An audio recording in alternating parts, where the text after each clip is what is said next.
Hello and welcome to another episode of GTV. We are super excited this week because we are joined by the one and only Craig Weiss. Now, I'm sure Craig needs no introduction, but let's give him one anyway. Craig is the CEO of eLearning 24/7, where he acts as an e-learning analyst, advisor, and consultant for buyers and suppliers alike. He travels the world, delivers keynotes, and shares his thoughts on his blog, which is an absolute must-read for anyone with a remote interest in online learning. And if that hasn't convinced you, for 2 years in a row, Craig has been named the world's most influential person in the e-learning industry. Craig, it is a huge honor to have you. Thank you very much for joining us today. I'm excited. Thank you so much, Juliet, for having me, and I look forward to this interview and the questions that you're asking. Fantastic. Craig, you review a whopping 690 learning management systems in your annual report. If you were looking for an LMS today, what questions would you be asking? I think, the very first question would be, what features do you offer, whether or not it actually matches what I'm seeking. The second thing would be sort of getting a ballpark estimate of a price. Vendors know the prices already, so they can give you a ballpark estimate what it would cost. This way you're not wasting your time having an additional conversation. The vendors will always inquire about, tell me a little bit about yourself, give me sort of a use case and whatnot. And I'm a believer in going ahead to answer it. What I'm not a fan of and what I don't believe you need to do is that some vendors will ask you, what you can afford, what is your budget? I never recommend people actually tell them, because unfortunately there are vendors who will then increase their price in order to align into their budget. So I never go with those kind of pieces. I think it's essential though, and again, going back to the feature sets that you need, if you're somebody who wants detailed analytics, then that could be a cutoff point. If you want sort of, some of the generals, like everybody does, course catalog, they all do that. So, if in today's market, more and more people are doing into mobile learning, whether or not you want to have specific features and get an understanding of what those pieces are. And then actually I recommend to people to ask, what is the vendor's roadmap for the upcoming year, the current year, and what was their completion rate on their previous year? This way you can tell whether or not the vendor is actually close to the roadmap or is just saying these things and never actually hitting them.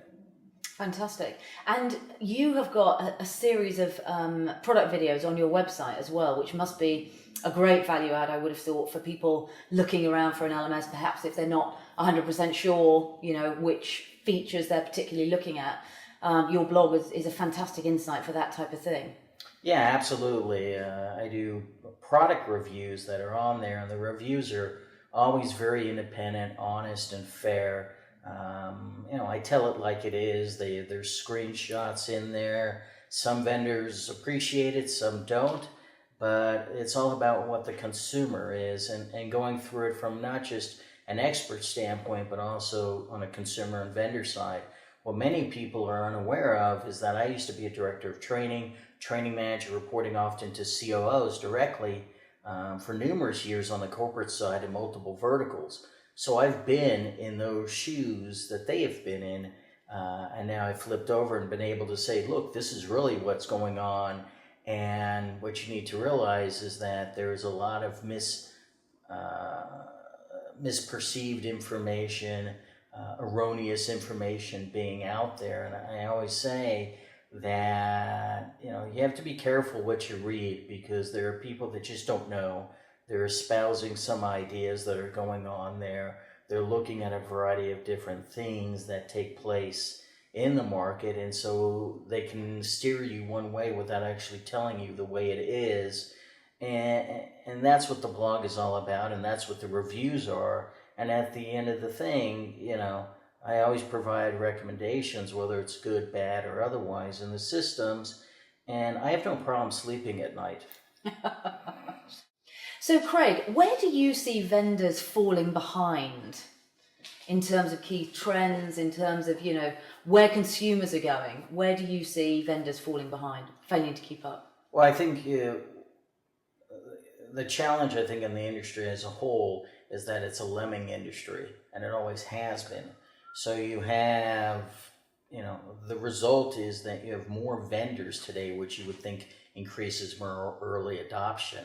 But in many ways, it's sort of a retread. So they come out, their feature sets tend to be very streamlined, and they come up with different terms, learning platform, training management system, whatever. They're still an LMS. They just don't want to call themselves an LMS. So, that's kind of one trend that takes place. I'm also seeing an increase in courseware LMSs. And a courseware LMS means that you're buying really the courses, and then the LMS is kind of thrown in. And it used to be very specific for the consumer. So when they came out, it was about me. I want to learn classes in English or in Spanish, and I want to take how to do, bookmarking or whatever. I'd buy some of these courses, and then I would take them and maybe have some analytics if I so choose to wanted to use it. And now what they're doing is they're expanding into the enterprise market, which means the corporate market, and targeting those as well, again, under the same premise. So, again, to explain to the general buyer, as you're buying the courses and the LMS is thrown in. Is it a great LMS? No. I mean, it's basic. It's all about the courses. It's not about the LMS. Right. So those are being tossed in. There's an increase finally in micro-learning. It's taken forever, but it's actually happened. So these are small bits of courses, content that can be created. If you're doing video, I reckon no more than 2 to 3 minutes, and you focus on a specific topic. Anybody who says, I can't do that, and it's got to take me 10 minutes, I'm sorry, it's not true. You can do it in 2 and 3 minutes and focus. So you're starting to see chunks, you're starting to see more video come into play, especially with mobile video and going forward. And with the systems themselves, I think you're seeing sort of a split between certain vendors that are increasing analytics and other vendors that are not. Right. And for me, I find I'm a data collector. I'm a big statistics guy, and I always was with analytics. I think it's important in training to get an understanding of what's going on with your people much more on a detailed level. And so I'm not really a fan of when I see histograms or just pie charts, and then maybe you can click and you get one little bit of data. I don't think that tells you anything. But there are many vendors going that route, and so clearly there's a need and a demand for certain people to go to. And I'm also seeing certain vendors sort of fall off the grand map of things. For example, Saba was always a really kind of a big name. They're sort of starting to slip off. I think there's a variety of factors for that are taking place. I don't really hear them as often as certain other vendors. It doesn't mean they're disappearing. It just means I think they've slid down on a personal feeling of that. And I think that the funny thing is that there was this big push a couple of years ago by other analysts saying, oh, talent management, everybody's got to have talent management.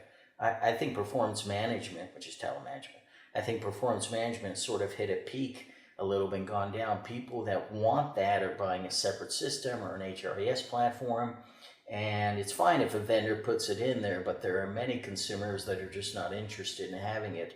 The other thing is I see a big increase, and I've been talking about it for years, but it's continuing, is with B2B and B2C.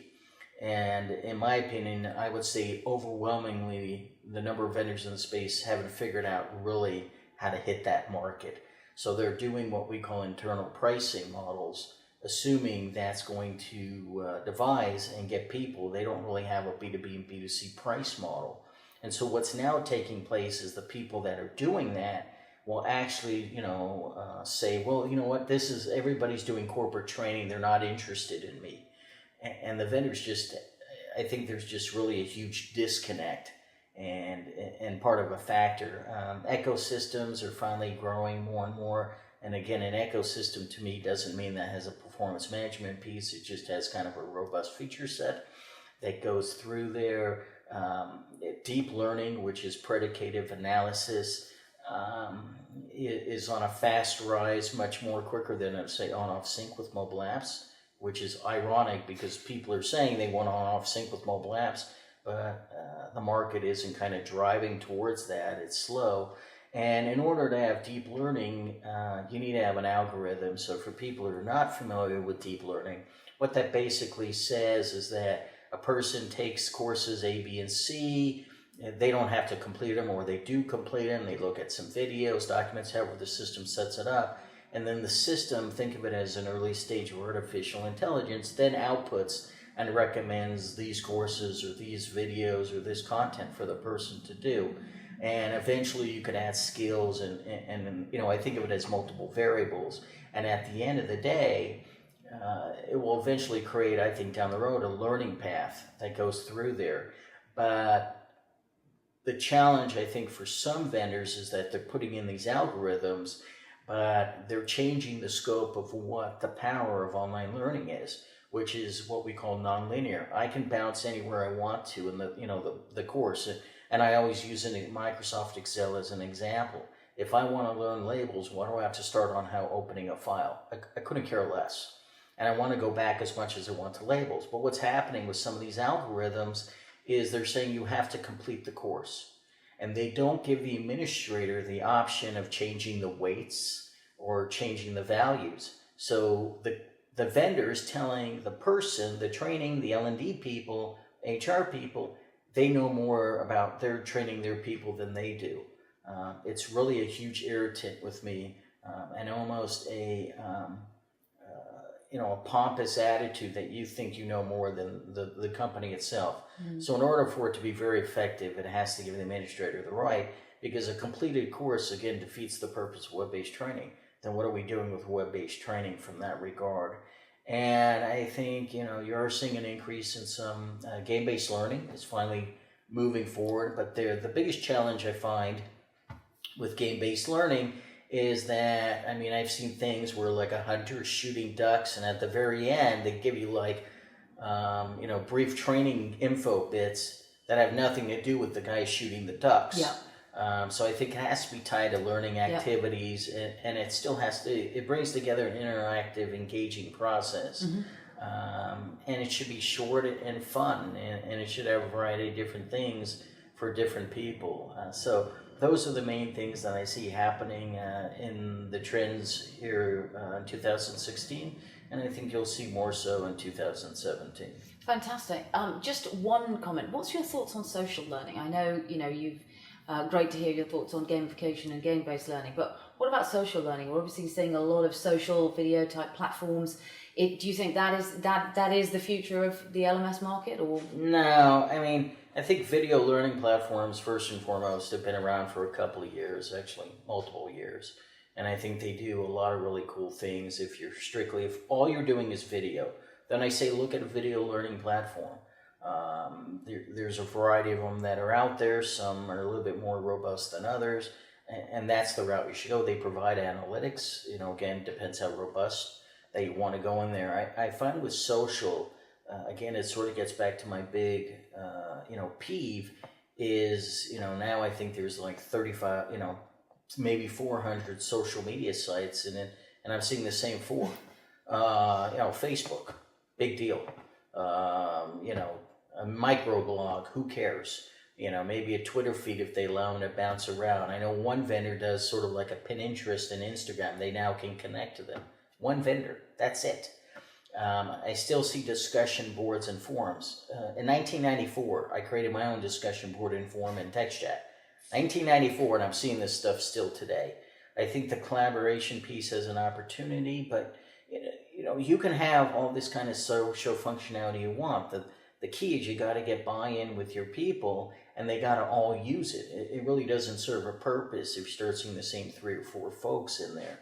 And so I think you can do a lot with social interactivity and social engagement, but I think it's more power is going to be with the mobile app. Okay. In my opinion, I think having it in the app is more successful than, yes, you're going to have it on your site, but you should, again, have that connectivity between an on and off sync so I can push through. If I'm walking around the halls in my office and I see somebody and I start doing collaboration with them, then it should be sort of, I'm utilizing the system, and then everybody can see. There's lots of wins here that you can do with training. If you look at it just beyond me having a talk with you and we're screening something, or like here, now I can post this up on my as part of my training, and other people can see this sort of experience, and they can provide additional feedback and vote and provide rankings and comments. And I think, having some of this Ask an Expert thing where you can add social, interactivity, but you have to look sort of behind or look forward to what you think is, taking place. One of my favorite things I constantly hear is about the millennials and how they're doing this and how they're this and how they're that. And I remember reading an article in the New York Times, and they said, that was the same thing they said about Gen X. And that was the same thing they said, about this and that. And so, next is supposedly Edge. And it's always kind of going to go into place. Sure, they have certain things that are different than myself, which was Gen X. But at the same time, learning is learning, and social engagement. I just give you kind of a quick story here. My nephew, who's 18 years old, WhatsApp has over 1 billion users. So when I came overseas, I said, hey, let's connect on WhatsApp, right? He's a millennial. He was like, what's that? Right? So I think you're going to find people, Facebook is a great example. People, the millennials are jumping off Facebook and they're going to Snapchat. Okay, they have feature sets in there, pieces that a vendor could utilize in an LMS, but they're not doing it. So for me, I always get back to this stagnant of, I'm just being repetitive in terms of saying features. Show me something that socially wows me and I'll buy into it. Show me something that I've seen dozens and dozens of times. You're not wowing me. Show me something that was, created in 1995 or 95. You bore me.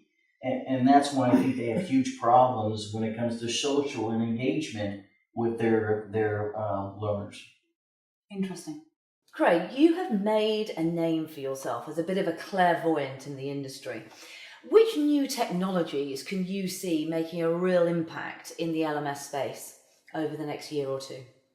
Well, I think there's going to be a big interest in virtual reality or VR. I think the big question is whether or not, first and foremost, the content matches what people's expectations are. It has to. Mm-hmm. The second thing is whether or not the authoring tool vendors buy in. I don't see that initially. I think a couple will try to do something. There has to be some type of a course standard to do that, but I think some people will just try to finagle something.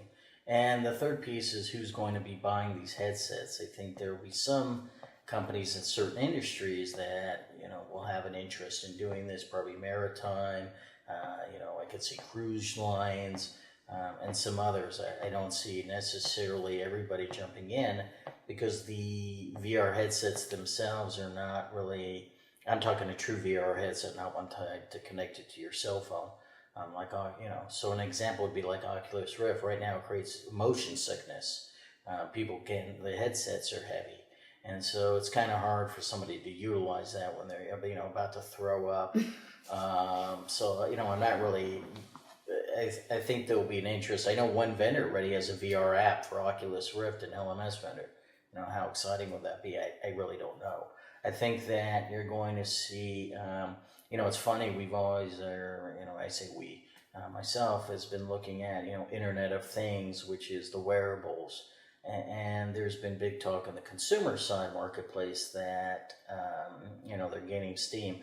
I could see, again, we get back to content here, I could see some interest in, say, a Fitbit, these types of things that somebody's a wearable. I don't know about Apple Watch. I think right now there's some challenges. Some of the developers are not building apps anymore. A lot of people still think of it as a phone, not a phone, but as a watch. So, I'm not sold on the IoT stuff. I think there will be some people dabbling, in there in terms of new technologies that are going across the board. But I believe you're going to see a lot of stuff with the, I call them ultra portables, the 2-to-1 hybrids, like the Microsoft Surface or Lenovo Yoga, where it could be a tablet and a laptop. I think you're going to see a lot more of that stuff targeting that. Phablets, which are bigger sized smartphones. I think you're going to again see a lot of people, eyeing that. Unfortunately, I think a lot of vendors are still going to tie into focused on smartphones. And then you have the tablets, which is of an interest. So there's going to be a lot with the mobile, and I think you're going to just see from a video technology standpoint. In other words, I think you're going to start seeing stuff dealing with 4K, which is ultra high definition. You're going to start seeing this stuff come out for people that are interested. The content, the course has got to go into the system. So the big challenge is, okay, I create these videos in 4K and ultra because, the product enables it. Well, what happens when you go to the LMS? The LMS has to support that. So I think there's going to be a technology disconnect with many vendors, again, because it's a living industry, right? So you're going to have some early adopters try some amazing things, and then will it kind of, will it buy in? I mean, PlayStation, Sony just announced that PlayStation is going to have their new one, reportedly is going to be 4.5. It's going to have a faster processor speed for VR, virtual reality, and as well as it's going to do 4K Ultra HD. So, the technology is there. Many people have 4K Ultra HD TVs, or at least they're pushing them. And I think it tells one thing that, 3D was a loser. I always thought it was a loser in the LMS space, and people harping on it, or Google Glass was another big loser. I think if HoloLens comes out, which is by Microsoft, and delivers what it actually claims it's going to do, I think it can have a much more bigger impact than Oculus Rift or some other VRs because of the way it's designed and built. We'll have to see, but I think that, it's going to come into a price for many people. I think you're going to see some more augmented reality or some people testing it. And I think that you're going to just have,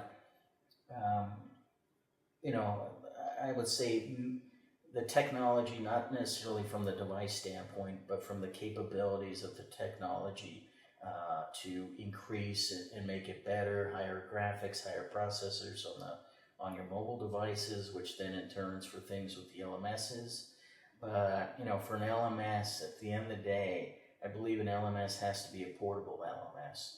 And that means you have the online, offline disconnect with the mobile tied in and different devices. And I would say overwhelmingly, majority LMS vendors are not portable LMSs. So they've got to change to match the technology. There's plenty of vendors out there whose technology is really better suited for the mid-2000s than it is 2016, and then going down towards that. And the last piece, which is kind of a side, is that I believe you're going to start seeing technological advancements in terms of people with instructor-led driven, moving more into an online learning environment. And I'll still stay on my belief that I think by 2020, in the corporate market, 90% of your training will be online and 10% will be instructor-led. I mean, there's always going to be people living and dying by instructor-led, but all the data supports that online training is far superior. Excellent. Craig, let's talk authoring tools. We were over the moon when you voted as number 3 authoring tool on your recent blog. Where do you see authoring tools going in the next 12 months? I see them, for the cloud-based ones, continuing to add analytics and very base, we were talking about histograms and graphs. I see them continuing that with the premise of the administrator sends a link out to their learners and they go and they take the course because the content's on the vendor servers. And then they get some basic kind of analytics. And to me, that's sort of steering into a hybrid LMS. And I see that with quite a few vendors. I think you're going to continue to see them provide content for courses, content for mobile devices. That's very clear that that's going to take place. The other thing is for the cloud-based, you're going to continue to, I believe, see an increase in them keeping the content, the courses that's been created on their server. And then what they do is they just push it into the whatever your LMS might be. So the course actually is never in, it's in your LMS, but quote unquote, it's not in, you've not uploaded it or anything.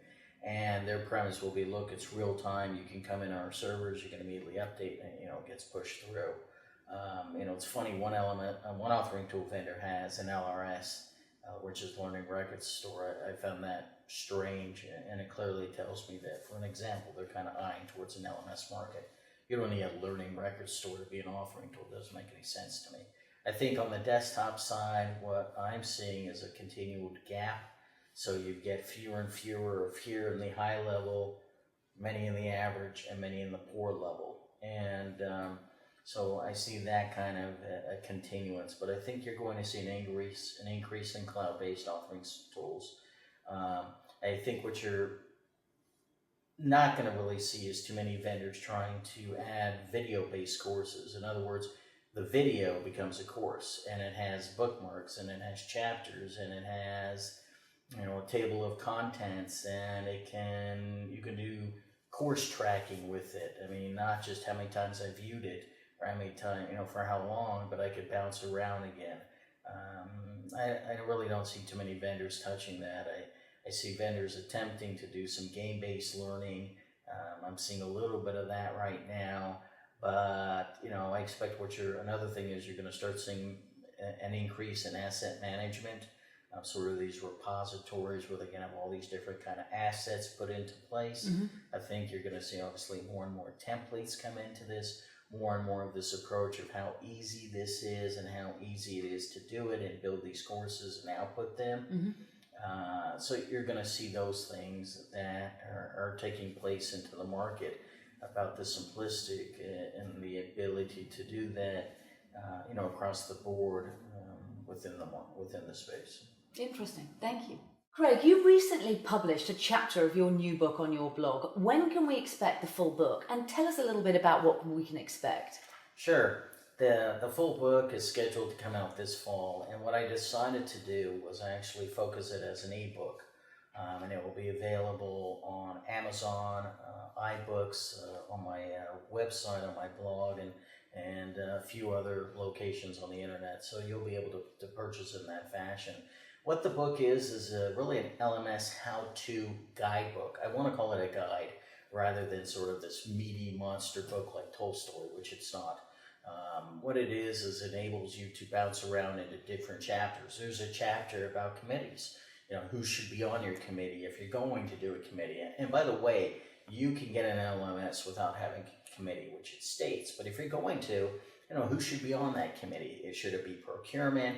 Should it be somebody from IT? Should it be somebody that's a stakeholder, say that's an employee? So there's a chapter on that, for example. There's a chapter that sort of gives an overview of the various different types of LMSs.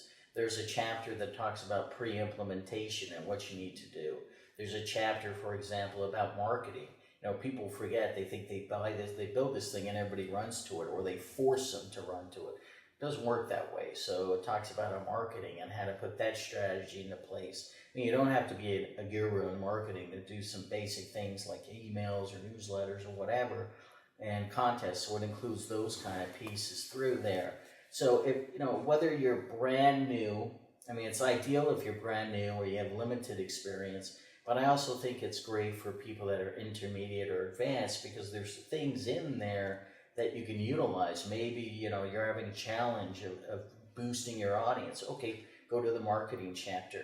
Maybe you're now looking at switching an LMS and you have to have a committee. Okay, go to the committee chapter and find out how many people you need to have in a committee to make it successful. Who do you need? Who do you not need? Here's the pros and cons for it. Maybe you have a chapter and you're concerned about implementation. You know, it's a lot different today because they're cloud-based systems. So, you know, for an example, people have to send out these monster documents. They ask about the technical requirements that is on the system. And I always say to people, for example, go to the Amazon or go to Rackspace, ask the vendor, you know, where do you host your LMS? And then just go to that site because they're regurgitating all that information. And maybe they have one or two extra things, but it's pretty much those kind of pieces. And it also includes, say, word or the trends that are going to be happening, say, in 2017. So I think it's a very encompassing guide. You know, it doesn't tell you who's the best LMS. That's not its role. Its role is to say, look, I need help, and you know, how can I get from this point to this point? And if I want to utilize the guide and do every single chapter you can, there's a checklist at the end of each chapter. sort of saying, how would you do this, or what do you recall on this information? There's a section dealing with RFPs and RFIs. Again, I never used them. I never did RFIs, and it was all in my brain, but I have created one, as you know. And so there's the newest version of the template that will be available for people that buy the book. There will be a special area on my blog for them to get access to it, so it's sort of an exclusivity. And it's also going to have an exclusivity section, again, on the blog for people that purchase the book. I'll provide tips and techniques and a variety of little videos and everything along the way. So it's not here, I'm buying this book, here's the information today, and okay, so long. It's, I'm buying this book, here's the information today, and hey, look, I'm going to get all these other cool stuff. This guy is going to continue to be sort of this mini expert that's going to help me along the way. And I think that's what makes the book, very unique in that regard. And it's mobile responsive, as they say. So I think it's great for on the go. And, I hope that people enjoy it. Fantastic. Well, we will most certainly be picking up a copy.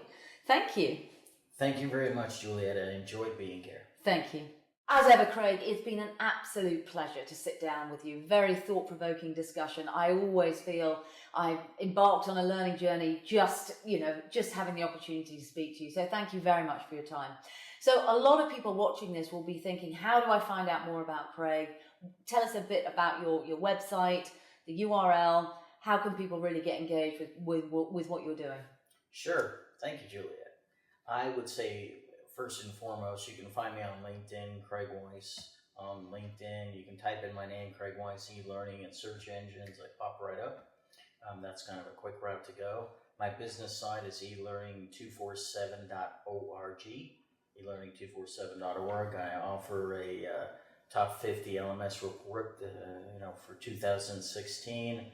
Services to help people find 3 learning management systems, because there's so many of them out there. Yeah. And I always say, why spend the time when you can find somebody that takes it care for you? And then services as well for vendors. And then the blog is on elearninfo247.com. And so there's plenty of great information on that. And they can locate a variety of resources. And I say those are really the 3 best ways. Of course, here on GETV, one of my personal favorite channels. I watch it every week. So, thank you, Craig. All of that information will, of course, be on the video at the bottom. So thank you again very much. As always, an absolute pleasure to have you on the show. Thank you. Thank you, Juliet.